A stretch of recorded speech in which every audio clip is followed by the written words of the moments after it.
క్రీస్తునందు ప్రియమైనటువంటి సహోదరి సహోదరులారా, మన ప్రభువును రక్షకుడైన యేసుక్రీస్తు నామం పేరిట మీ అందరికీ వందనములు తెలియజేస్తున్నాను. ఈ ఉదయకాల సమయంలో ప్రతిదినం దేవునితో అనే ఈ కార్యక్రమం ద్వారా ప్రతిరోజు కూడా మనము దేవుని సన్నిధిలో కొన్ని నిమిషాలు గడుపుతూ ఉన్నాం. అలాగే ఈ రోజు కూడా మనము దేవుని సన్నిధిలో కొన్ని నిమిషాలు గడుపుదాం. ప్రియమైనటువంటి దేవుని ప్రజలారా, యేసుక్రీస్తు వారు జన్మించడం వల్ల ఈ లోకానికి ఏం కలిగింది? దేవుని వాక్యాన్ని ధ్యానించుకుందాము. పరిశుద్ధ గ్రంథంలో నుండి లూకాసు సువార్త 2వ అధ్యాయము 10వ వచనం చదువుదాం. అయితే ఆ దూత, భయపడకుడి, ఇదిగో ప్రజలందరికీ కలుగబోవు మహా సంతోషకరమైన సువర్తమానము నేను మీకు తెలియజేయుచున్నాను. ప్రియమైనటువంటి దేవుని ప్రజలారా, ఇక్కడ మనం చూసినట్టయితే మహా సంతోషకరమైనటువంటి సువర్తమానము మనకు వచ్చింది. అనగా మారు మనస్సు నిమిత్తము ఈ యొక్క సువర్తమానం మనకు వచ్చింది. కాబట్టి యేసు ప్రభువు జన్మించడం ద్వారా ఈ లోకానికి ఏం కలిగింది అంటే, మారు మనస్సు లేనటువంటి అనేక మంది ప్రజలకు మారు మనస్సు కలిగింది. ఆయన నశించిపోతున్నటువంటి ప్రతి ఆత్మ కోసము వచ్చాడు. కాబట్టి ప్రతి ఒక్కరూ కూడా మారు మనస్సు పొందుకొని ఉండాలని చెప్పేసి దేవుడు సెలవిస్తూ ఉన్నాడు. కాబట్టి మనందరం కూడా ఎందుకు మారు మనసు పొందాలి అని చెప్పేసి ఆలోచన చేస్తే, పరలోక రాజ్యము సమీపించుచున్నది కనుక ప్రతి ఒక్కరూ మారు మనస్సు పొందుకోవాలి. ఎందుకంటే మారు మనస్సు లేనటువంటి వారు ఎవరి సంబంధులో మనకు తెలుసు. కాబట్టి ప్రతి ఒక్కరూ మారు మనసు పొందుకొని రక్షణ పొందుకొని దేవుని పిల్లలుగా, దేవుని సంబంధులుగా ఉండాలి. అందుకే అలాగా చేయటం వల్ల పరలోక రాజ్యము వారిది. ఎందుకంటే మారు మనస్సు లేనటువంటి వారి స్థానము వేరుగా ఉంటుంది. కానీ అలాగ నశించిపోతున్నటువంటి ప్రతి ఒక్క ప్రజలను రక్షించడానికి ఆయన ఈ లోకానికి వచ్చాడు. కాబట్టి ప్రతి ఒక్కరూ మారు మనస్సు పొందుకోవాలి. ఎందుకంటే పరలోక రాజ్యం సమీపిస్తూ ఉన్నది, సమయము చాలా తక్కువగా ఉన్నది. కాబట్టి ప్రతి ఒక్కరూ మారు మనసు పొందుకొని దేవునితో శాశ్వత రాజ్యంలో ఉండటం కోసము ప్రతి ఒక్కరికి కూడా మారు మనసు అనేటువంటిది అవసరం. రెండవదిగా, పాప క్షమాపణ పొందటం కొరకు మనకు మారు మనస్సు అనేది కావాలి. చాలామంది చేసిన తప్పులను ఒప్పుకోకుండా ఇంకా వాటిని కప్పిపుచ్చుకునేటువంటి ప్రయత్నం చేస్తూ ఉంటారు. ఇంకా అనుకుంటారు, ఎవరు చూడట్లేదులే, ఎవరు నేను తిట్టే మాటలను వినట్లేదులే అని చెప్పేసి అనుకుంటుంటారు. కానీ దేవుడు సమస్తం చూస్తున్నాడు. సమస్తం ఎరిగినటువంటి దేవుడు ప్రతి ఒక్కరిని చూస్తూ ఉన్నాడు. నిన్ను చూస్తున్నాడు, నన్ను చూస్తున్నాడు, ఇంకా అందరినీ చూస్తూ ఉన్నాడు. కాబట్టి ఆయన ప్రతి ఒక్కరిని గమనించేటువంటి దేవుడు. కాబట్టి ప్రతి ఒక్క హృదయానికి, ప్రతి ఒక్కరికి కూడా పాప క్షమాపణ అనేటువంటిది మనము పొందుకోవాలి. ప్రతి ఒక్కరికి పాప క్షమాపణ అనేటువంటిది చాలా అవసరం. కాబట్టి ఆయన ఈ యొక్క లోకానికి వచ్చి పాపులందరినీ రక్షించడం కోసము ఆయన వచ్చాడు. ప్రతి ఒక్కరిని క్షమించడం కోసం ఆయన వచ్చాడు. తర్వాత చూస్తే కాలం సంపూర్ణమై ఉన్నది. కాబట్టి మనము మారు మనసు పొందుకోవాలి. ఇక కాలం ఎక్కువ సమయం లేదు, చాలా తక్కువ సమయం. అందుకే సాతానుడు తనకు సమయం తక్కువగా ఉన్నదని చెప్పేసి ప్రతి ఒక్క విషయంలో తలదూర్చి ప్రతి ఒక్కరిని గలిబిలి చేస్తూ, ప్రతి ఒక్క హృదయంలో అలసడి లేపుతూ, కలవరాన్ని కలిగిస్తూ దేవునికి వ్యతిరేకులుగా, దేవునికి దూరస్తులుగా చేస్తూ ఉంది. కాబట్టి మనము కూడా ఏం చేయాలి అంటే, కాలం సమీపించినది, సమయం ఎక్కువ లేదు. కాబట్టి మనమందరం కూడా మారు మనస్సు అనేటువంటిది పొందుకొని దేవుని బిడ్డలుగా పిలువబడాలి.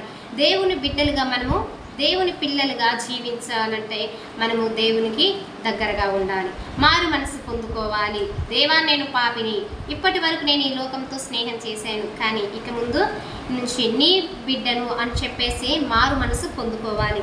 తర్వాత చూస్తే ఎవరు కూడా నశింపకూడదు. కాబట్టి ఈ మనకు మారు మనసు అనేటువంటిది అవసరం. దేవుడు ప్రతి ఒక్కరిని తన స్వహస్తములతో తయారు చేసి ఉన్నాడు.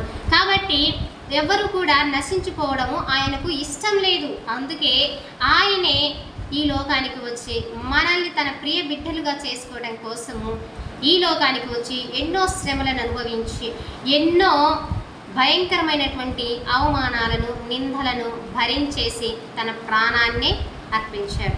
కాబట్టి ఎందుకు చేశాడు ఇదంతా అంటే, ఎవరు కూడా నశించిపోవడం ఆయనకు ఇష్టం లేదు. అందరూ తన రాజ్యంలో ఉండాలి, తనతో పాటు నివసించాలని దేవుడు కోరుకుంటున్నాడు. కాబట్టి ఆయన పరలోకాన్ని వదిలేసి ఈ లోకానికి వచ్చి మనల్ని రక్షించడం కోసము దీన దరిద్రుడైపోయాడు.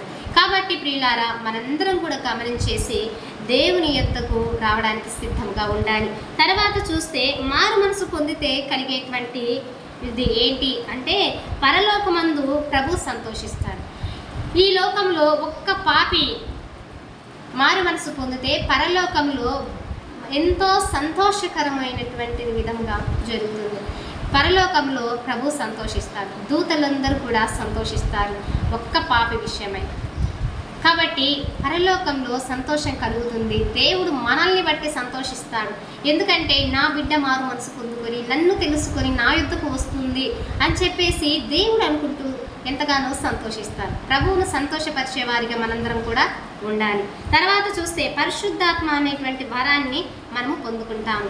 దేవుడు చెప్పాడు, కర్తను మీకు అనుగ్రహిస్తాను అనగా పరిశుద్ధాత్మ శక్తిని మీకు అనుగ్రహిస్తానని ఆయన చెప్పాడు ఆయన వెళ్ళిన తర్వాత.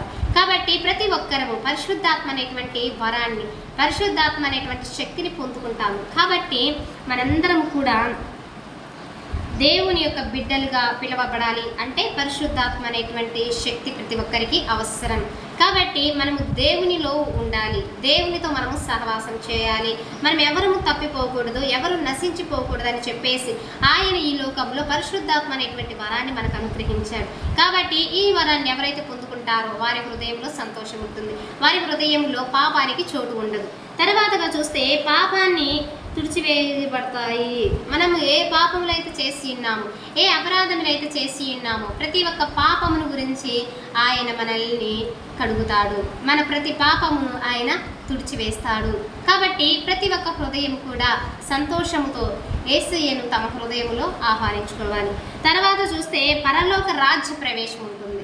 ప్రతి ఒక్కరూ ఎక్కడైతే ఇక్కడ నశించిపోతున్నారు, ప్రతి ఒక్కరూ మారు మనసు పొందుకొని ఉంటే దేవుని యొక్క రాజ్యానికి మనము వెళ్ళడానికి ఎంతగానో అవకాశం ఉంటుంది, పరలోక రాజ్యానికి ప్రవేశం దొరుకుతుంది. కాబట్టి ప్రతి ఒక్కరూ నశించిపోకుండా ప్రతి ఒక్కరూ దేవుని యొక్క మాటకు లోబడి దేవుని యొక్క ఆజ్ఞను పాటించేటువంటి వారిగా ఉండాలి. ఎందుకంటే ఆయన నా కోసం వచ్చాడు అని ఎప్పుడైతే నువ్వు నమ్ముతావో, నా కోసం వచ్చి తన ప్రాణాన్ని అర్పించాడు అని చెప్పేసి ఎప్పుడైతే నువ్వు నమ్ముతావో, ఎప్పుడైతే నువ్వు విశ్వసిస్తావో అప్పుడే నీలో మారు మనస్సు అనేటువంటిది కలుగుతుంది. అప్పుడే నీవు మారు మనసుకు తగినటువంటి ఫలములను ఫలిస్తావు.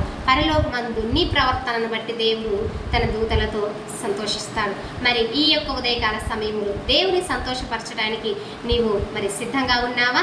సిద్ధంగా ఉన్నట్లయితే నాతో కలిసి ప్రార్థించు. పరిశుద్ధుడైన తండ్రి, నీకు వందనాలు, స్తుతులు, స్తోత్రాలు చెల్లిస్తున్నాను. దయగలిగిన తండ్రి, కృపగలిగిన యేసయ్య, మహోన్నతుడా, ఈ యొక్క ఉదయకాల సమయంలో ప్రభువా మీరు మాతో మాట్లాడుతున్నందుకే మీకు వందనాలు ప్రభువా. ప్రతి ఒక్కరూ మారు మనసు కలిగి నీ యొక్క పరలోక రాజ్యంలో ప్రవేశించడానికి ప్రతి ఒక్కరికి సహాయం చేయమని, ఈ యొక్క వాక్యం విన్న ప్రతి బిడ్డలను మీరు దీవించి ఆశీర్వదించమని, వారి బలహీనతల యందు వారి సమస్యలు యందు విడిపించమని యేసయ్య నామమున అడుగుచున్నాను తండ్రి. ఆమేన్.